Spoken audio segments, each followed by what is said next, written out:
Class में आप सबों का बहुत बहुत स्वागत है। आज हम लोग का क्लास है सीडीपी का। टॉपिक रहेगा कोहुल वर्ग का नैतिक विकास। तो इस थ्योरी में हम लोग पढ़ेंगे जो इसका कितना स्टेज है और कौन कौन सी स्टेज में सब स्टेज क्या है, वो सारे इस टॉपिक इसमें पढ़ेंगे। तो चलते हैं, सबसे पहले हम लोग इस स्टार्ट करते हैं। ये जो थ्योरी पढ़ा ये किस कहानी से थ्रू ये स्टार्ट हुआ है उसके बारे में पहले कहानी को पढ़ते हैं, उसके बाद फिर हम लोग इस पॉइंट सब में इसके बारे में सीखेंगे। तो देखिए इसमें एक कहानी है हेंज, ठीक ना। हेंज नाम का एक व्यक्ति था, उसका पत्नी का तबीयत जो है बहुत खराब था, जो उसका इलाज ही नहीं था कहीं। तो वो पूरा वो बेचैन था हेंज।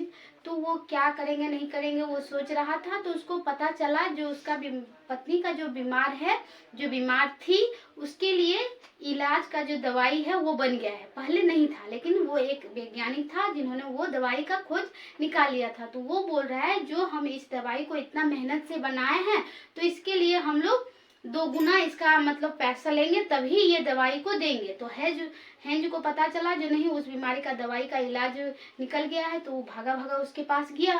तो उसके पास गया तो वो डॉक्टर बोला कि नहीं बाबू, हमको तो इतना पैसा चाहिए तभी हम आपको दवाई ये देंगे। तो हेंज बोला कि जैसे तैसे जितना उसके पास पैसा था, तो वो बोला कि नहीं, हम अभी आपको 50% दे रहे हैं और बाद में हम जिंदगी भर आपके पास खटेंगे, काम करेंगे और आपका गुलाम बन के रहेंगे, लेकिन हमको दवाई दे दीजिए। लेकिन उन्होंने बोला नहीं, हमको तो पूरा पैसा एक बार में ही चाहिए, तभी हम देंगे, नहीं तो जाइए। तो उन्होंने साफ साफ मना कर दिया। तो हेंज क्या करेगा नहीं करेगा वो सोचने लगा जो क्या करे। अगर दवाई नहीं मिलता है तो उतना पत्नी जो है वो नहीं बचेगी, मर जाएगी। तो वो सोच में पड़ गया जो हम क्या करें। हम या तो दवाई को पैसा तो उसके पास है नहीं, तो क्या दूसरा तो कोई बुद्धि उसका खट नहीं रहा है, जो क्या करे। तो वो सोच रहा है या तो हम चोरी करना पड़ेगा, और चोरी करेंगे तो पुलिस हमको पकड़ के लेके चले जाएगा। अगर वो चोरी नहीं करता है तो उसका पत्नी मर जाएगी। तो लास्ट पोजीशन में उन्होंने क्या किया, उस दवाई को रात में जाके चोरी करके लेके भाग गया और वो अपने पत्नी का जान बचा लिया। तो लेकिन उस जो दवाई चोरी किया था तो उसके लिए पुलिस ने आके उसे पकड़ के लेके चले गया, ठीक ना। तो अब ये जो कोहुल वर्ग थे उन्होंने ये जो कहानी सुनाया और बच्चों से, हर एक स्टेज के बच्चों से पूछा जो इसमें जो हेंज ने चोरी किया तो वो सही था कि गलत था। तो इसके बारे में उन्होंने 3 लेवल दिए और 6 स्टेजेज बताए हैं। तो उन सारे जो बच्चे हैं वो कैसे जवाब देते हैं, वो बच्चे का जवाब हम लोग इसमें सीखेंगे। तो देखिए सबसे पहले जो कोहुल वर्ग जो नैतिक विकास का सिद्धांत है, तो ये कोहुल वर्ग जो थे ये कहाँ के थे, अमेरिका के थे। तो ये आप लोग का इम्पोर्टेंट है, याद रखिएगा, ये यूएस के थे।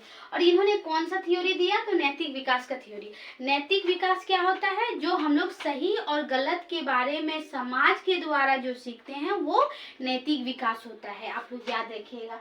उसके बाद इसमें आता है जो इसका ये जो कोहुल वर्ग का जो सिद्धांत है ये बोलता है ये जेंडर बेस्ड थ्योरी है।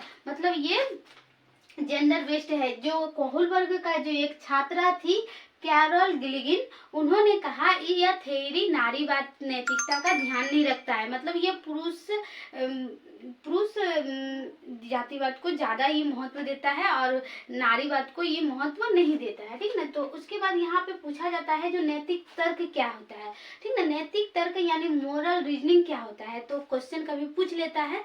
तो दुविधा में सही और गलत के बारे में हम लोग सोचने लगते हैं क्या करें नहीं करें। तो जो तर्क होता है सही, तर्क का हम लोग चिंतन करके निकाल लेना ही, सही तर्क का उपयोग करना ही नैतिक तर्क कहलाता है, ठीक। तो इसका कितना लेवल है, लेवल है 3। स्तर पूछे तो कितना है 3, और उसके बाद स्टेज यानी अवस्था पूछे तो 6। ये बहुत इंपॉर्टेंट है, आप लोग नोट कर लीजिएगा। उसके बाद डिलीमा यानी डिलीमा का अर्थ क्या होता है, तो ये दुविधा होता है, ठीक। तो ये भी नोट कर लीजिएगा। अब देखते हैं इसका जो कोहुल वर्ग का है ये 3 स्तर है। यानी पहला है पूर्व परंपरागत स्तर, उसके बाद दूसरा है परंपरागत स्तर और तीसरा है उत्तर परंपरागत स्तर। इसका जो उम्र होता है वो भी बहुत इंपॉर्टेंट है। जैसे पूर्व परंपरागत का उम्र होता है 4 से 10 वर्ष तक का, और परंपरागत का उम्र होता है 10 से 13 वर्ष तक, और उत्तर परंपरागत का उम्र होता है 13 वर्ष से ऊपर की अवस्था, ठीक। तो सबसे पहले पूर्व परंपरागत का जो प्री कन्वर्सल लेवल है उसका हम लोग सब स्टेज है उसको देखेंगे। तो देखिए पहला आता है आज्ञा एवं दंड की अवस्था। हिंदी में बोले तो आज्ञा एवं दंड की अवस्था। ये पूर्व परंपरागत की दो अवस्था है। एगो है आज्ञा एवं दंड की अवस्था, दूसरा हम लोग अहंकार की अवस्था भी बोल सकते हैं, स्टेज ऑफ ईगो भी बोल सकते हैं, या पर्सनल रिवार्ड और ये टेंशन यानी टीट फॉर टैट की अवस्था भी बोलते हैं। तो देखिए ये आज्ञा एवं दंडकारी अवस्था क्या है, तो इसके देखिए stage of order and punishment. इस अवस्था में क्या होता है, बच्चा का जो नैतिकता है वो जीरो रहता है। इसमें क्या होता है, इसको सही और गलत का पता नहीं रहता है। इस अवस्था में बच्चा को अगर वो सही काम करता है तो उसको क्या मिलता है, सही गलत उसको पता नहीं है, लेकिन वो पनिशमेंट जैसे गलत काम करता है तो उसको पनिशमेंट मिलता है, तो उसको पता चलता है नहीं ये गलत है। और फिर सही काम करता है तो उसको अच्छा मतलब पिटाई नहीं मिलता है तो वो बोलता है ये सही काम है। उसको सही गलत का इस उम्र में पता नहीं है, वो मतलब डर से बचने के लिए वो सही और गलत काम करता है। उसको नैतिकता के बारे में कोई पता नहीं रहता है, ये वो सिर्फ दंड से बचने के लिए सही और गलत काम करता है। अगर कोई चोरी करता है और उसको दंड नहीं मिलता है तो वो चोरी करना भी सोच लेगा सही है। अगर अच्छा काम किया और उसको दंड मिला तो वो भी सोच लेगा जो ये गलत काम है। तो इस उम्र में जो नैतिकता होता है वो जीरो होता है। इसमें दंड का ही सहारा है, जो दंड ही उसको पता चलता है जो कौन काम सही है और कौन काम गलत है। वो दंड से बचने के लिए वो सही काम करेगा, ठीक। और दूसरी जो अवस्था है इसमें क्या होता है, रिवार्ड यानी अहंकार की अवस्था। ये क्या होता है, ये खुद पे अपने आप अहंकार रहता है। मतलब अगर इसमें मतलब कुछ अगर इस अवस्था में अगर अच्छी तरह से समझे तो इस अवस्था में होता है कि अगर हम उसको कुछ देंगे तो उसके बदले में हमको क्या मिलेगा। इसमें अहंकार की अवस्था, अपने लिए सोचता है जो हमें क्या मिलेगा। अगर कोई बच्चे को बोलिए, इस उम्र के बच्चे को अगर बोलिएगा दुकान जाओ तो बोलेगा कि हम भी लेंगे, हमको क्या मिलेगा, हम जाएंगे तो हमें क्या दीजिए, हमको कुछ मिलेगा तभी वो जाएगा। तो इसमें अगर कोई बच्चा अगर मान लीजिए आज हम टिफिन अगर कोई बच्चा शेयर कर रहा है, कल बोलेगा कि हम आज टिफिन शेयर किए हैं, कल तुम अपना टिफिन मेरे साथ शेयर करेगा। अगर तुम मेरा पीठ खुजला रहे तो हम तुम्हारा पीठ खुजला देंगे, ठीक ना। तो इसमें क्या होता है, बदले का भाव होता है इस अवस्था में। मतलब टीट फॉर टैट, जैसे को तैसे, जो कर रहा है उसके बदले में उसको चाहिए कुछ इस अवस्था में, ठीक। ये क्लियर हो गया। अब दूसरा आता है परंपरागत। ये 10 से 13 वर्ष का होता है हम लोग। इस अवस्था में जो पहली अवस्था है वो प्रशंसा की अवस्था है। प्रशंसा की अवस्था यानी स्टेज ऑफ अप्रिसिएशन या गुड बॉय या नाइस गर्ल की अवस्था। इस अवस्था में जो बच्चे की जो नैतिकता है वो सही काम इसलिए करेगा क्योंकि उसको शाबाशी मिलेगा। अच्छा काम करने में वो बोलेगा नहीं, अगर अच्छा से कोई क्लास में फर्स्ट कर लिया तो घर में उसको शाबाशी मिलेगा तो वो सोचेगा नहीं हम अच्छा काम करेंगे, अच्छे से पढ़ेंगे, अच्छा नंबर लाएंगे तो हमको शाबाशी मिलेगा, यानी हमको गुड गर्ल या गुड बॉय बोलेगा। इस कारण वो हमेशा नैतिकता का ध्यान रखेगा, जो नहीं हम सही काम करेंगे हमारा प्रशंसा मिलेगा। वो अच्छा काम करेगा जो जिसमें वो उसका नाम हो, वो मतलब गलत काम इसमें नहीं करेगा। इस स्टेज का जो बच्चा है वो अपना प्रशंसा कमाना चाहेगा, चाहे स्कूल में हो, घर में हो, जहाँ भी रहेगा वो अपना नाम कमाना चाहेगा। क्लास में अच्छा बच्चा बनेगा, होमवर्क अच्छे से बनाएगा, मतलब वो हमेशा क्या करेगा, अपनी प्रशंसा, अपनी नाम कमाना वो चाहेगा इस उम्र के अवस्था में, परंपरागत का फर्स्ट स्टेज में। और दूसरा है सामाजिक व्यवस्था के प्रति सम्मान। इस अवस्था में परंपरागत का दूसरा अवस्था में बच्चा क्या करेगा, जो नियम है उस नियम को वो फॉलो करेगा।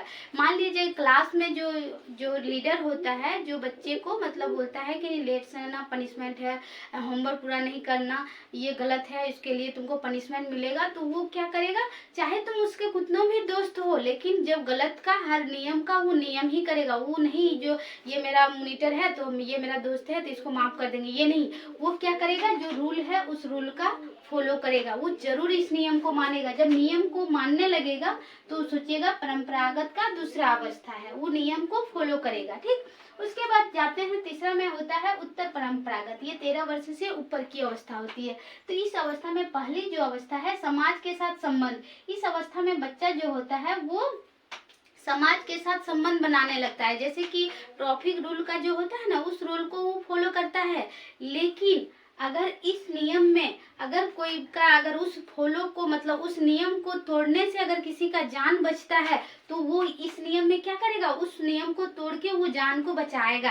यानी कोई मान लीजिए लाइट लग रहा, कोई छोटा बच्चा पार हो रहा है तो उस रेड लाइट को क्रॉस करके उस बच्चे को बचाना ज्यादा जरूरी है। तो इस स्टेज का जो बच्चे होते हैं वो सोचते हैं कि कहीं कहीं अगर नियम को तोड़ लेना, अगर किसी की जान बच सकती है तो वो कर सकता है, ठीक ना। तो इस नियम को बदला जा सकता है, मतलब कहीं अगर सही काम के लिए उपयोग हो तब, ठीक। उसके बाद इसका जो होता है सार्वभौमिक संबंध, मतलब इस अवस्था के जो बच्चे होते हैं वो क्या होते हैं, मतलब इसमें होता है ये सार्वभौमिक आ जाता है। ये मतलब कि जैसे कि भगत सिंह राजगुरु लोग जो थे, जो मतलब क्या दूसरे के लिए अपने जान को दे देना, ठीक ना, अपने को मतलब दूसरे पर निछावर कर देना। तो इस तरह का जो व्यक्ति आते हैं वो व्यक्ति इस सार्वभौमिक अवस्था में आते हैं। तो ये जो इसका पूरा स्टेजेस था ये था, ठीक ना। इसकी आलोचना करता है तो ये कैरल गिलिगन, ये क्वेश्चन यहाँ से पूछा जाता है। तो आज का जो क्लास था ये सारे पॉइंट हम बता दिए। इसमें पूछा जाता है गुड गर्ल गुड बॉय कौन सा स्टेज में आएगा, तो गुड गर्ल गुड बॉय जो है ये परंपरागत का फर्स्ट स्टेज में, ठीक ना, परंपरागत का फर्स्ट स्टेज। फिर कानून की व्यवस्था को बनाए रखना ये परंपरागत का दूसरी में आ जाएगा। उसके बाद ट्रैफिक को तोड़ देना अगर कोई सही उपयोग के लिए तो ये आ जाएगा उत्तर परंपरागत का फर्स्ट स्टेज में, ठीक। तो आप लोग को क्लास कैसा लगा कमेंट में जरूर बताइएगा, और जाते जाते हमारे चैनल को लाइक सब्सक्राइब करके जाइएगा। Take care.